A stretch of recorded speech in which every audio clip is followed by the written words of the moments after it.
My name is Kieran Holmes. I'm a tax advisor, but I work in the international sphere, and I've been helping governments improve their tax systems for 28 years. I'm now working as the Commissioner General of Burundi. I'm the only expatriate in the government, and that was the condition that was imposed by the donors when they were proposing the assistance to the government of Burundi. We inherited a very bad situation from the previous administration with widespread exemptions. Tax exemptions in Burundi are very, very high, over 100 billion a year in total. It's a lot of money, and it's not money, in my view, that's well spent, because it's a loss to the exchequer without a recurrent and quantifiable benefit. So the strategy that I've been pursuing and the strategy that I've been advising the government to undertake is to broaden the tax base, reduce the tax rates as much as possible, but keep exemptions and the like and other incentives as low as possible as well. We've brought the tax rate down this year from 35% to a maximum of 30%, which is the corporate rate, and the maximum personal rate. We have an MOU between DFID and the government of Burundi, which provides £11 million of assistance. But we expect to spend more than that. So one of the issues that I'm currently facing is that we have something of a resource challenge at the moment as we go forward, but I think we're okay for 2013. The most important thing is the recurrent expenditure for the Revenue Authority that is provided by the government. And the government provides us with revenues. We try and keep our costs below 2.5% of revenue that we're going to collect. Reforms of this type, they take a big investment in both in treasure and in blood, sweat and tears, but they're all extremely worthwhile, and they're very, very cost effective. I like to tell people, when I worked in Rwanda, DFID contributed about £24 million to the creation of the Rwanda Revenue Authority over a 12-year period. But the Rwanda Revenue Authority collects £24 million every 2 weeks now, 2.5 weeks. So that's, you can see immediately the kind of investment that you're talking about, a 12-year period coming back every 2 weeks in terms of revenue. And it's the gift that keeps on giving, because it continues to produce revenue for the state long after the intervention has ceased. Before the Revenue Authority was created, the state was bringing in around 300 billion Burundi francs in revenue. Now, going forward in the coming year, in 2013, we expect to bring in more than 615 billion Burundi francs. So we've doubled the revenue, more than doubled the revenue in essentially a 3-year period. And we expect to double the revenue again in the forthcoming 5 years, from 600 to 1.2 trillion. So these are figures which are, they're quite good for a small, poor country, post-conflict state, and of course they're in terms of volume and value, they're far greater than what international development could ever possibly wish to deliver anyway. So you can see that it's literally the government pulling itself up by its own bootstraps.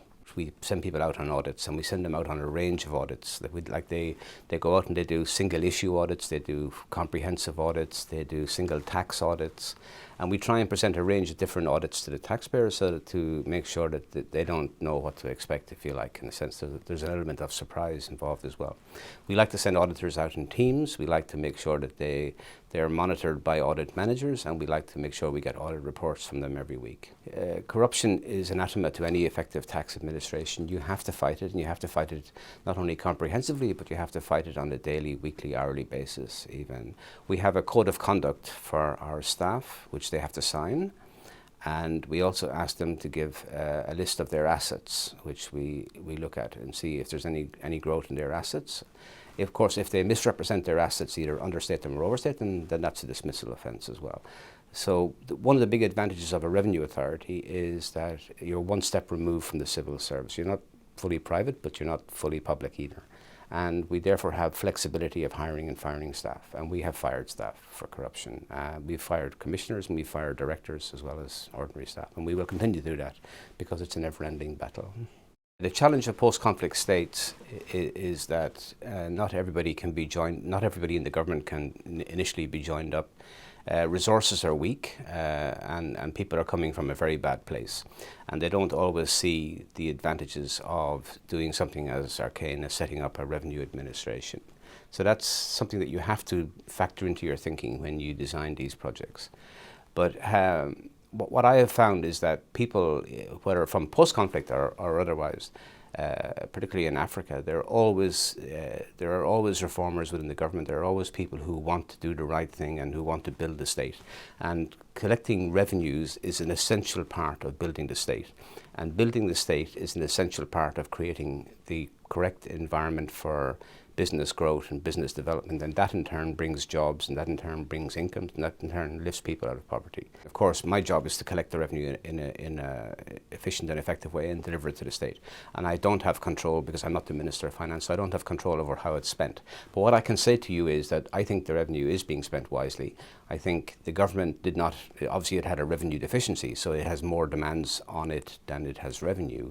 So in those circumstances, you would expect that the revenue would be well spent.